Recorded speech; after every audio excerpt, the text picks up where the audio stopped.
देश के प्रधानमंत्री नरेंद्र मोदी खुलेआम समुदाय विशेष को आतंकवाद से जोड़कर देख रहे हैं, मगर चुनाव आयोग पूरी तरह से खामोश है। देश के गृह मंत्री अमित शाह 2002 के दंगों की याद दिला रहे हैं, मगर चुनाव आयोग पूरी तरह से खामोश है। दोस्तों, आप जानते हैं प्रधानमंत्री नरेंद्र मोदी का रोड शो था कल सूरत में। आप देखिए, आपके सामने उसकी तस्वीरें हैं। मगर प्रधानमंत्री नरेंद्र मोदी ने एक निहायत ही आपत्तिजनक बात कही है। दरअसल दो आपत्तिजनक बातें कही हैं।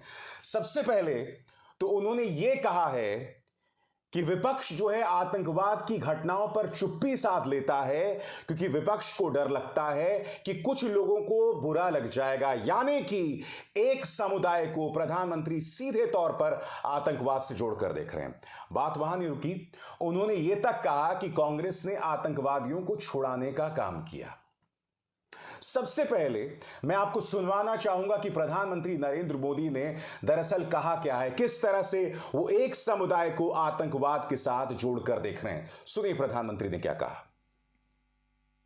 कांग्रेस आतंकवाद को भी वोट बैंक की नजर से देखती है, तुष्टीकरण की दृष्टि से देखती है। और सिर्फ कांग्रेस ही नहीं है, अब तो ऐसी भांति भांति के दल पैदा हुए हैं। ये दल भी शॉर्टकट की राजनीति में यकीन करते हैं। उनको तो सत्ता की भूख भी जरा तेज है। वो वोट बैंक की राजनीति करने पर उतारू है, अपीजमेंट, तुष्टीकरण के पॉलिटिक्स में इंटरेस्टेड है। कुछ लोगों को बुरा न लग जाए, अपनी वोट बैंक को दिक्कत न हो जाए, इसलिए भयंकर से भयंकर आतंकी घटना के बावजूद भी ये तुष्टीकरण की राजनीति करने वाले सारे दल, उनके मुंह पे ताला लग जाता है, चुप्पी साध लेते हैं। इतना ही नहीं, जब कोर्ट के अंदर मामले चलते हैं तो पिछले दरवाजे से उन्हीं से मिले हुए लोग आतंकवादियों की पैरवी करने के लिए कोर्ट के दरवाजे तक पहुंच जाते हैं। तो सुना आपने, तो प्रधानमंत्री ने भी उस समुदाय का नाम नहीं लिया, और जाहिर सी बात है कि मैं भी उस समुदाय का नाम नहीं लूंगा। मगर आज मैं प्रधानमंत्री से एक बात पूछना चाहता हूं। आप ये कह रहे हैं कि आतंकवाद पर विपक्ष जो है चुप्पी साध लेती है ताकि एक समुदाय को बुरा ना लगे और उनका वोट मिलता रहे, यानी कि आप ये कह रहे हैं कि एक समुदाय आतंकवाद के प्रति नर्म है, इसलिए विपक्ष भी आतंकवाद के प्रति नर्म है। सबसे पहले तो प्रधानमंत्री, आप गुजरात का चुनाव जीत जाएंगे, आप इतना बौखला क्यों रहे हैं? मैं आपसे पूछना चाहता हूं कि क्या आप मुद्दों पर वोट्स हासिल नहीं कर सकते? इस तरह से भड़काऊ बयान देना जरूरी है क्या? ऐसी क्या बौखलाहट है? क्योंकि भाई आपका पूरा पालतू मीडिया तो यही कह रहा है कि आपको 100 से ज्यादा सीटें मिलेंगी, तो फिर यह बौखलाहट क्यों? प्रधानमंत्री, मैं आपको याद दिलाना चाहता हूं कि आतंकवाद और देश के साथ, देश के सैनिकों के साथ जब नाइंसाफी होती है तो कौन लोग चुप्पी साध लेते हैं। पुलवामा को याद कीजिए दोस्तों। इस खबर के मुताबिक पुलवामा में, जिसमें मेरे 40 जवान शहीद हुए थे, एक नहीं, दो नहीं, तीन नहीं, 11 बार चेतावनी आई थी। उस हमले से पहले 11 बार चेतावनी आई थी कि पुलवामा जैसा हमला हो सकता है। आपकी सरकार ने क्या किया बताइए ना। पूर्व सेना प्रमुख स्वर्गीय बिपिन रावत से पत्रकारों ने संसद के अंदर कहा था कि बिपिन रावत जी, खबरें आ रही हैं कि कश्मीर के अंदर एक बड़ा आतंकवादी हमला हो सकता है, और उस वक्त स्वर्गीय बिपिन रावत ने कहा था कि हम तैयार हैं। कम से कम 3 चेतावनियों की बात उस वक्त भी की जा रही थी। यही नहीं, सीआईडी ने बाकायदा चेतावनी भी जारी की थी, उसका खत भी जारी हुआ था कि किस तरह से चेतावनियां दी गई थी, मगर कोई एक्शन नहीं लिया गया। मैं आपसे एक सवाल पूछना चाहता हूं, इन तमाम चेतावनियों के बावजूद मोदी सरकार ने कुछ नहीं किया, चुप्पी साधी रही, और उसके बाद इतना बड़ा आतंकवादी हमला हो जाता है। चुप्पी क्यों? मुद्दा नंबर 2 आपकी स्क्रीन पर यह है देविंदर सिंह। यह 2 आतंकवादियों को लेकर दिल्ली ले जा रहा था। जब यह पकड़ा गया था तब इसने कहा था कि खेल मत बिगाड़ो, खेल मत बिगाड़ो, जो हो रहा है आपकी समझ के परे है। इस देविंदर सिंह पर क्या आपने यूएपीए लगाया? बताइए, क्या इस पर आपने कोई कड़ी कार्रवाई की थी? यह जेल में होगा, मगर क्या इस पर आतंकवाद की धाराएं लगाई गईं? इस मुद्दे पर भी आप खामोश रहे प्रधानमंत्री। मैं आपसे पूछना चाहता हूं, यह आदमी आतंकवादियों को लेकर दिल्ली ले जा रहा था और इसका इतिहास पुराना है। जब 2001-2002 में संसद पर हमला हुआ था, उस वक्त भी इस पर आरोप था कि इसने मोहम्मद नाम के आतंकवादियों को दिल्ली तक पहुंचाया था। इस पर यह आरोप था। बावजूद इसके आपकी सरकार में यह देवेंद्र जो है वो विदेशी राजनयिकों को कश्मीर की सैर कराता है। इसका इतना विवादास्पद इतिहास है। कश्मीर के राज्यपाल का बाकायदा एक खत आता है कि उस पर कोई बहुत ज्यादा एक्शन लेने की जरूरत नहीं है देविंदर सिंह पर, बावजूद इसके कि वो आतंकवादियों के साथ पकड़ा गया था। तो मैं आपसे सवाल पूछना चाहता हूं, इस मुद्दे पर आप क्यों खामोशी साध लेते हैं?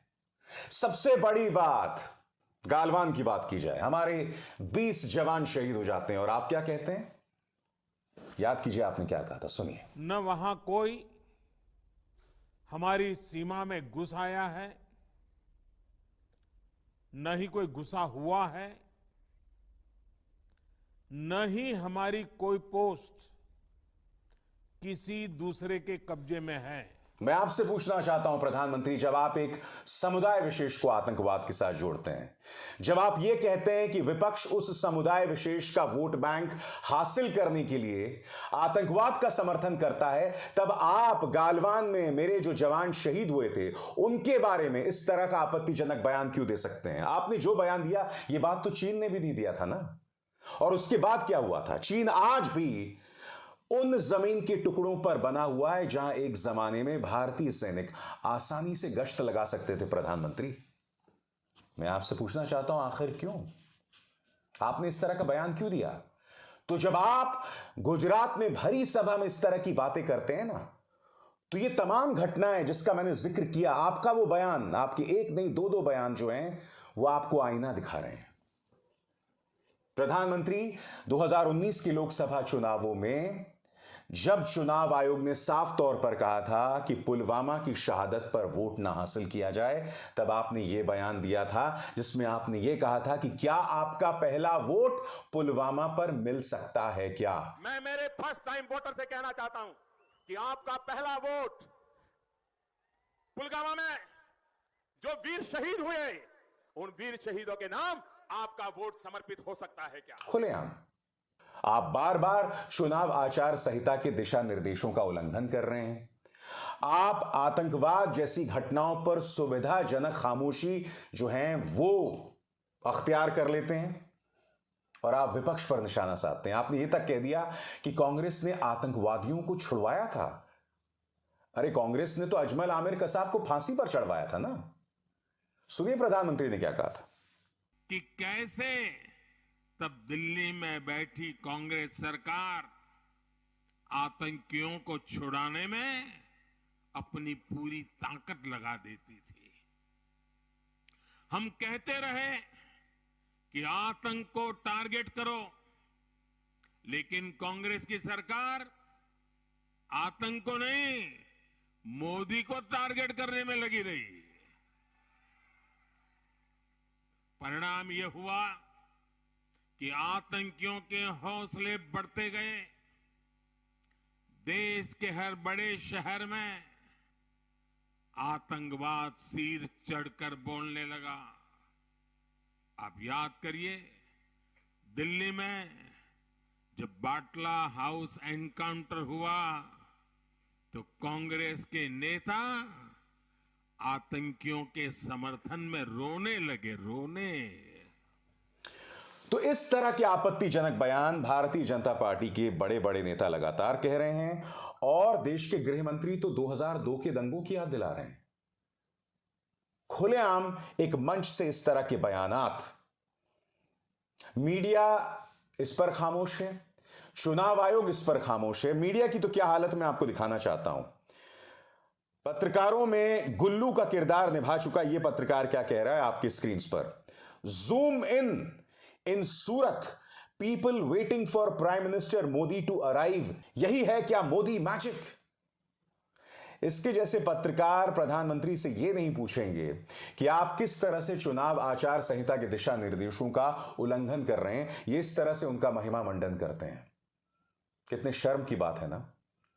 प्रधानमंत्री जब आतंकवाद की बात करते हैं, जब एक उंगली विपक्ष की तरफ उठाते हैं, तो उन्हें पता होना चाहिए कि 4 उंगलियां आपकी तरफ हैं। मैंने प्रमाणित करके आपको बताया है कि आतंकवाद के मुद्दों पर किस तरह से मोदी सरकार कटघरे में है। कश्मीर की बात कर लो, धारा 370 हटा दिया। आपने नोटबंदी कर दी। आपने क्या कहा था कि आतंकवाद जड़ से खत्म हो जाएगा। अब भी कश्मीरी पंडित प्रदर्शन कर रहे हैं। उनके नाम पर आपने वोट्स हासिल किए पूरे भारत में। उनके नाम पर इस वाहियात फिल्म मेकर ने फिल्म तक बना डाली और कई करोड़ रुपए कमा दिए, मगर वो आज भी प्रदर्शन कर रहे हैं जम्मू में। प्रधानमंत्री आज तक कश्मीरी पंडितों की किसी रिहायशी शिविर में नहीं गए, मगर फिर आतंकवाद पर जरूर बात करेंगे। 1990 के बाद पहली बार हो रहा है जब कश्मीरी पंडितों को घाटी से पलायन करना पड़ रहा है। यह सरकार, इनका पालतू मीडिया पूरी तरह से खामोश है। और फिर यह आतंकवाद पर नरमी की बात करते हैं। मैं आपको बतलाना चाहता हूं दोस्तों कि अमित शाह ने भी 2002 के बारे में अभी से 2 दिन पहले निहायत ही आपत्तिजनक बयान दिया था, जो मैं आपको पढ़ के सुनाना चाहता हूं। और इस बयान के अंदर जो प्रॉब्लमैटिक चीजें हैं आप खुद देखिएगा, आपकी स्क्रीन पर एक एक करके आ रही है। 1995 से पहले जब राज्य में कांग्रेस की सरकार थी, तब असामाजिक तत्वों के हौसले बुलंद थे। 2002 में हमने उन्हें ऐसा सबक सिखाया कि वे हिंसा करना भूल गए। इसके बाद भाजपा ने पूरे गुजरात में स्थायी शांति ला दी। मैं अमित शाह जी से पूछना चाहता हूं कि 2002 में आपने ऐसा क्या किया कि लोगों के होश ठिकाने आ गए? क्योंकि 2002 में बड़े पैमाने पर मुसलमान मारे गए थे। क्या अमित शाह अपनी भूमिका को यहां स्वीकार कर रहे हैं? क्या भाजपा की भूमिका स्वीकार कर रहे हैं क्या, कि किस तरह से उस वक्त राज्य सरकार ने एक तरह से नजरें मोड़ ली थी, जिस तरह से हालात बद से बदतर हो रहे थे। जब गोधरा में कार सेवक मारे जा रहे थे, तब कायदे से रेलवे पुलिस को दखल देना चाहिए था, मगर वो घटना हो गई। रेलवे पुलिस की मौजूदगी के बावजूद, पुलिस की मौजूदगी के बावजूद अमित शाह यहां कहने की क्या कोशिश कर रहे हैं? आगे क्या कहते हैं आपको पढ़ के सुनाना चाहता हूं। गुजरात में सांप्रदायिक दंगों को भड़काने का काम कांग्रेस ने किया। मैं आज भरूच जिले में हूं। मैंने यहां बहुत दंगे देखे हैं। 2002 में इन्होंने हिंसा करने की हिम्मत की थी। इनको ऐसा पाठ पढ़ाया, चुन चुन कर सीधा किया, जेल में डाला, तो उसके बाद से 22 साल हो गए, कहीं कर्फ्यू नहीं लगाना पड़ा। मैं आपको बताता हूं जेल से किसको निकाला गया था। बिल्किस बानो के 11 गुनहगार, जिसने पेट में मौजूद उसकी बच्ची को मार दिया था, उसकी 5 साल की बच्ची को मौत के घाट उतार दिया था, और इसके अलावा उसके परिवार के 11 सदस्यों को मौत के घाट उतार दिया था। भाजपा सरकार ने इन 11 लोगों को रिहा किया। यह नजीर, यह मिसाल आप पेश कर रहे हैं गृह मंत्री अमित शाह। इसलिए जो आप बातें कह रहे हैं उसमें बहुत सारी प्रॉब्लम्स हैं, ढेरों दिक्कतें हैं। खुलेआम चुनावी मंच से चाहे अमित शाह हो, चाहे देश के प्रधानमंत्री भड़काऊ बयान दे रहे हैं। चुनाव आयोग पूरी तरह से खामोश है, जबकि आप जानते हैं कि इस वक्त सुप्रीम कोर्ट में चुनाव आयोग की निष्पक्षता पर बहस हुई है। सुप्रीम कोर्ट के 5 जजों की खंडपीठ ने अपना फैसला सुरक्षित रख लिया है। चुनाव आयोग को बिल्कुल भी शर्म नहीं आती। यह सब हो रहा है और इस पर उन्होंने चुप्पी साधी हुई है। मैं फिर कह रहा हूं, आपका जो पूरा पालतू मीडिया है वो तो लगातार कह रहा है ना कि गुजरात में आपको कम से कम 130, 140 सीटें मिल जाएंगी। तो जब आपको आसानी से जीत हासिल हो रही है, तो इस तरह के भड़काऊ बयान देने की क्या जरूरत है कि आप लोग चुनाव बगैर भड़काऊ बयान दिए, बगैर समाज को बांटे जो है चुनाव नहीं खेल सकते या चुनाव नहीं लड़ सकते। और अगर आप आतंकवाद पर ये तमाम बातें करते हैं तो कृपया अपने गिरबान में झांक कर देखिए वो आईना जो अभी अभी मैंने आपको कार्यक्रम में दिखाया। अभिसार शर्मा को दीजिए इजाजत। नमस्कार।